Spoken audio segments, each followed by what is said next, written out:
Hi guys, nag-break ako dito, nag-lunch.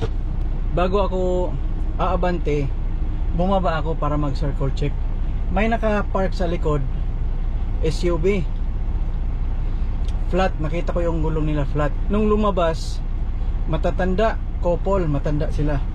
Meron ba daw akong knife kasi yung parang tire wrench nila, yung pagkabalot, napaka-tight. Sinabihan ko agad sila na I will help you. Hindi na ako nagtanong na do you need help. Sabi ko sa kanila, I will help you sir. Kasi matanda na. Sabi ng asawa, nagka-heart attack, nagka-heart operation daw yung mister niya 2 years ago. Total pauwi na ako, wala akong appointment. Tinulungan ko sila. Ako ang nagpalit ng spare tire nila, yung donut tire. Akong nagtanggal doon sa ilalim, yung sa spare. Ito may naplatan, matatanda. Tulungan ko.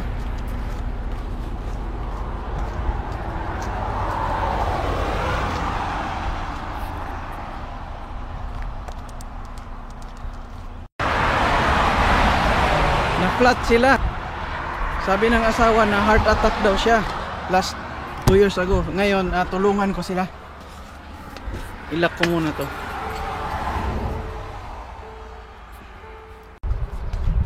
Nakapagkuhan ako. Exercise. Hindi ko lang nakunan ng video. Humiram lang sila ng knife para tanggalin yung parang seal. Tinulungan ko sila.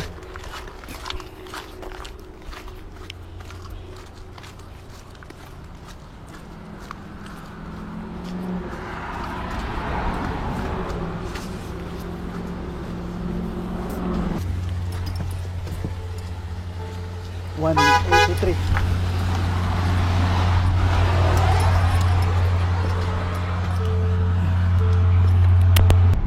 Laki ang pasalamat nila sa akin.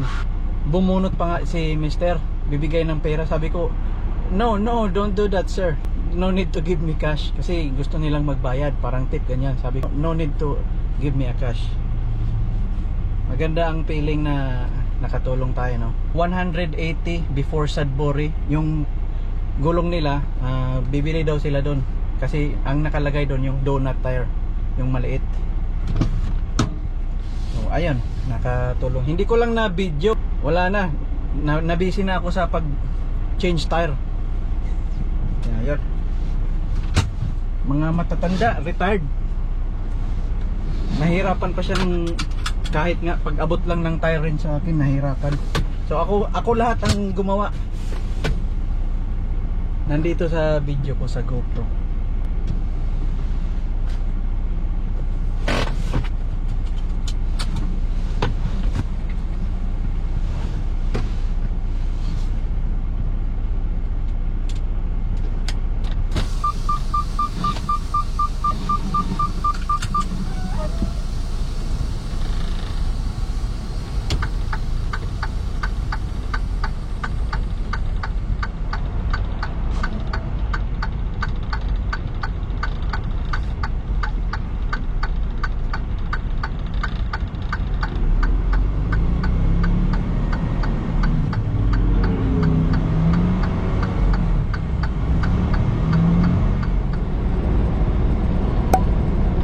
Ganyan pag yun, pag paniod to na ako, turn around gihapon niya.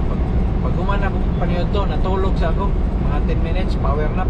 Pag mata na ako, before kumudagan, circle check pa magkuha na. Naay, kuhaan sa likod, nagpark, SUV. Yung naog ang tiguang, siya nga, kan ay baro a knife, ulam na silang knife, yung niya. Ang kuhaan day, mo di manghula mo sila o kutsilyo kay ang katong wrench, tire wrench na maayop na hugot kay pag butang sa dealer ba kanang kinahanglan gyud ihiwaon. Oh nya pagtan-aw na ako flat nya atay tiguwang man kanang tiguwang lang gid kaayo ba. Ako una-una nga I'll help you ma'am, sir. Oh magtiayon mga tiguwang na paingon daw sila og help. Tanaw ko sa ilang ligid flat yaka manggid kaayo nya tiguwang na kanang hinay kanang tiguwang lagi nga tiguwang.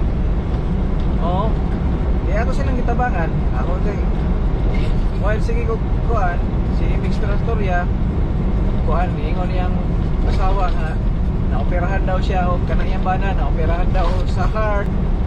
So iyon ako nga maay na lang kay na ako kay kung wala motawag jud mo dapat og kuan kanang service kay dili man advisable kang sir magkuan maghimo ani kay bugat man eh.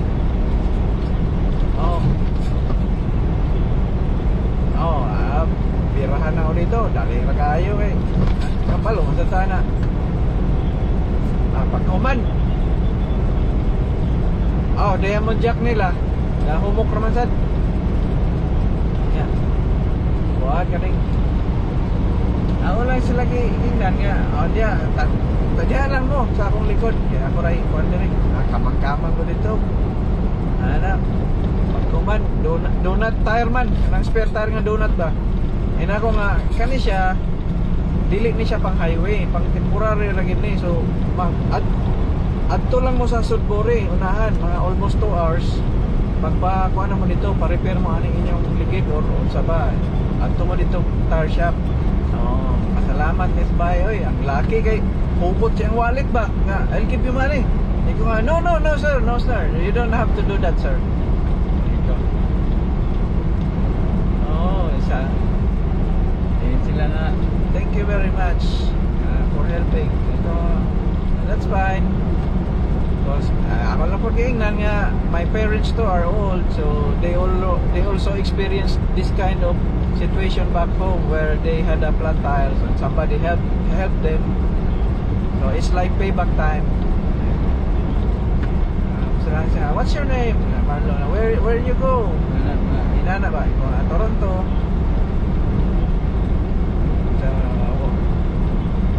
Taga-kuan na Winnipeg. Nya tiguang na kaayo anang bastal. Loko ilay kaayo ba og kanang